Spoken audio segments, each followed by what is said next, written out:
حضرت عائشہ فرماتی ہیں رضی اللہ تعالیٰ عنہ، ایک مرتبہ میں نے نبی کریم صلی اللہ علیہ وسلم کے سامنے کہا، بے شک صفیہ رضی اللہ عنہا، اللہ کے رسول صلی اللہ علیہ وسلم کی یہ دو بیویاں ہیں، حضرت عائشہ رضی اللہ تعالیٰ عنہ حضرت ابوبکر صدیق رضی اللہ تعالیٰ عنہ کی بیٹی ہیں، اور صفیہ رضی اللہ تعالیٰ عنہ ایک سردار کی بیٹی ہیں، اور وہ سردار یہودیوں کا تھا، حیی ابن اخطب، حیی ابن اخطب یہودیوں کا سردار تھا۔ اللہ کے رسول صلی اللہ علیہ وسلم نے جب خیبر کو فتح کیا تو یہ وہاں سے آئیں اور نبی کریم صلی اللہ علیہ وسلم نے ان سے نکاح کر لیا، سبحان اللہ۔ حضرت صفیہ رضی اللہ تعالیٰ عنہ قد میں ذرا چھوٹے تھے،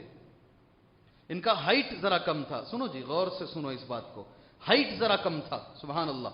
ایک بار حضرت عائشہ رضی اللہ تعالیٰ عنہ نے اپنی ہاتھ سے کہا انہا قصیرہ، قصیرہ نہیں بولا انہوں نے،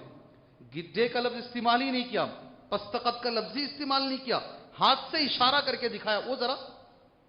ناٹے ہیں، وہ ذرا ایسا ایسا کر کے دکھایا۔ یہ لفظ نبی کریم صلی اللہ علیہ وسلم فرماتے ہیں فقال لقد مزجت بکلمۃ،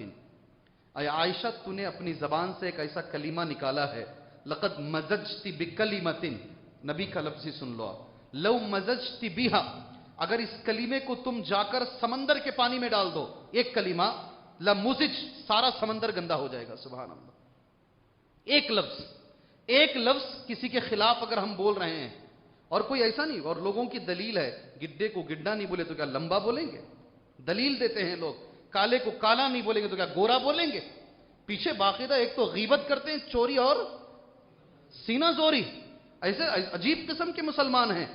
اگر ان کے سامنے یہ حدیث پیش کی جائے عجیب تماشا بنا دیتے ہیں حدیث کا، اللہ حفاظت فرمائے جی، حدیث کا تماشا بنا دیتے ہیں۔ ایک طرف نبی فرما رہے ہیں تیرا جو لفظ ہے سبحان اللہ، پیٹ کے پیچھے کہا ہوا جو تیرا لفظ ہے سمندر میں ڈال دیا جائے سمندر گندا ہو جائے گا، سبحان اللہ۔ ایک اور حدیث اللہ کے رسول صلی اللہ علیہ وسلم کی، حضرت معاذ بن جبل اللہ کے نبی سے پوچھ رہے ہیں صلی اللہ علیہ وسلم، اے نبی کریم صلی اللہ علیہ وسلم، کیا زبان کی وجہ سے بھی کل اللہ تعالیٰ قیامت میں پکڑے گا کیا؟ زبان میں جو لفظ نکال دیتے ہیں، کبھی کبھی کچھ بول دیتے ہیں ہم، سبحان اللہ، اس پر بھی ہماری پکڑ ہوگی؟ نبی کریم صلی اللہ علیہ وسلم سمجھا نہیں رہے، ایک لفظ استعمال کرتے ہیں، یہ اس وقت استعمال کرتے تھے اللہ کے نبی جب کسی کو اچھے سے سمجھانا ہوتا، ثقلت کا امک، ثقلت کا امک، کیا لفظ ہے؟ تیری ماں تجھے گم کرے، اس کا اردو ترجمہ کیا ہے؟ تیری ماں تجھے گم کرے، اس کا آپ الٹا سیدھا نہ سوچئے گا، عربی میں ایسا کہا جاتا ہے، کیا اتنا سمجھ میں نہیں آتا؟ سمجھانے کے لیے اتنی بات تمہارے سمجھ میں نہیں آتی؟ حضرت عمر کو ابو بکر نے یہ لفظ کہا تھا رضی اللہ عنہما، جب تورات کا نسخہ لا کر نبی کے سامنے زر زر پڑھ رہے تھے، جی ہاں، اور اللہ کے نبی کا چہرہ صلی اللہ علیہ وسلم سرخ ہو گیا تھا، ابو بکر نے یہی لفظ کہا، ثقلت کا امک اما ترى وجہ رسول اللہ، تیری ماں تجھے گم کرے، نبی کا چہرہ نہیں دیکھتے ہو، سبحان اللہ، اتنی بات سمجھ میں نہیں آ رہی ہے تمہاری؟ اللہ کے نبی نے فرمایا یا ابن جبل، اے جبل کے بیٹے، معاذ ابن جبل ہے نا، جبل کس کو بولتے ہیں؟ پہاڑ کو، پہاڑ کے بیٹے، یا ابن جبل، اے ابن جبل، معاذ ابن جبل، وَهَلْ يُكَبُّ النَّاسُ فِي النَّارِ عَلَى مَنَاخِرِهِمْ، لوگوں کو ٹھڈی کے بل گھسیٹ کر جہنم میں پھینکا جائے گا، اس کی وجہ ہے ان کی زبان، سبحان اللہ، اللہ حصائد السنتہم، ان کی زبان کی غلطیوں کی وجہ سے، زبان کی کرتوت کی وجہ سے جہنم میں پھینکا جائے گا۔ یہ دو حدیثیں نبی کریم صلی اللہ علیہ وسلم کے، اللہ کے رسول صلی اللہ علیہ وسلم نے ایک اعلان کیا ہے ہم سے، مَن يَضْمَنْ لِي مَا بَيْنَ لِحْيَيْهِ وَمَا بَيْنَ رِجْلَيْهِ أَضْمَنْ لَهُ الْجَنَّةِ، اللہ اکبر، کون عمل کرے گا اس پر؟ چلو میں کروں گا انشاءاللہ تعالی، جی کوشش کروں گا میں، مَن يَضْمَنْ لِي مَا بَيْنَ لِحْيَيْهِ وَمَا بَيْنَ رِجْلَيْهِ أَضْمَنْ لَهُ الْجَنَّةِ، جو انسان مجھے یہ دو جبڑے، اس کو کیا بولتے ہیں؟ جبڑے، ہم کلے بولتے ہیں نا جی، کلے کا لفظ اردو میں ڈھونڈ کے بھی نکالیں گے، فیروز اللغات ڈکشنری میں کہیں نہیں ملے گا آپ کو جی، جبڑے، یہ دو جبڑوں کے بیچ میں جو چیز ہے اور دو رانوں کے بیچ میں جو چیز ہے، دو چیزیں، جبڑوں کے بیچ میں زبان ہے اور رانوں کے بیچ میں کیا ہے آپ جانتے ہیں، مَن يَضْمَنْ لِي مَا بَيْنَ لِحْيَيْهِ وَمَا بَيْنَ رِجْلَيْهِ أَضْمَنْ لَهُ الْجَنَّةِ، اللہ اکبر، مجھے ان دونوں چیزوں کی تم گارنٹی دو، میں تمہیں جنت کی گارنٹی دیتا ہوں، نبی کا لفظ ہے، مَن يَضْمَنْ لِي مَا بَيْنَ لِحْيَيْهِ وَمَا بَيْنَ رِجْلَيْهِ أَضْمَنْ لَهُ الْجَنَّةِ، کتنی بڑی بات ہے، سبحان اللہ۔ ایک اور حدیث اللہ کے رسول صلی اللہ علیہ وسلم کی، جس کا ایمان اللہ پر ہے، اللہ یوم آخرت پر ہے،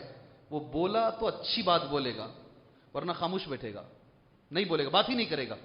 من کان یؤمن باللہ والیوم الآخر فلیقل خیرا او لیصمت۔ کوئی ضرورت نہیں ہے ہمیں بیچ میں گھس کر بات کرنے کی۔ سبحان اللہ۔ حضرت لقمان علیہ السلام ہمیشہ اپنے بیٹے کو بولا کرتے تھے، یاد رکھو میرے بچے، کبھی بھی کسی مجلس میں جاؤ اس وقت تک بات نہیں کرنا جب تک تم سے بات کرنے کے لیے نہیں کہا جائے۔ وہ لقمان جن کو اللہ حکیم کہتا ہے، اللہ کی نگاہ میں جو حکیم عقل مند ہیں، وہ بولتے ہیں بیچ میں گھس گھس کر نہیں بات کرنا، اور زبان میں جو آتا ہے بکتے نہیں رہنا۔ سبحان اللہ۔ یاد رکھیے گا سورہ قاف کی ایک آیت ہے، یہاں دو فرشتے بیٹھے ہیں جی، جو بھی لفظ نکلتا ہے ما یلفظ من قول الا لدیہ رقیب عتید، جو بھی تم نکالو گے لکھتے ہیں، وہ کچھ نہیں چھوڑا جاتا ہے۔ اس لیے میرے بھائی ان تمام حدیثوں سے ہم ہماری زبان کی حفاظت کریں، کسی کو آڑے نام سے نہ پکاریں، کسی کو آڑے نام سے نہ پکاریں۔ کئی لوگ ہیں آپ بڑے ہیں اس لیے خاموش رہ جاتے، کچھ بولتے نہیں، مگر اندر سے ان کو درد ہوتے رہتا ہے، آرے لنگڑے کیا بولتے ہیں ایسے، استغفر اللہ۔ تم مسلمان ہو، تم مسلمان ہو، انسان کو نام لے کر نہیں بلا سکتے، اسے لنگڑے سے بلاتے ہو، کالے سے بلاتے ہو، پتہ نہیں کن کن القاب سے تم بلاتے ہو۔ قرآن میں اللہ نے حکم دیا وَلَا تَنَابَزُوا بِالْأَلْقَابِ، نہیں کسی کو القاب سے مت پکارو۔ جی انشاءاللہ عمل کریں گے، ذرا زور سے بھائی۔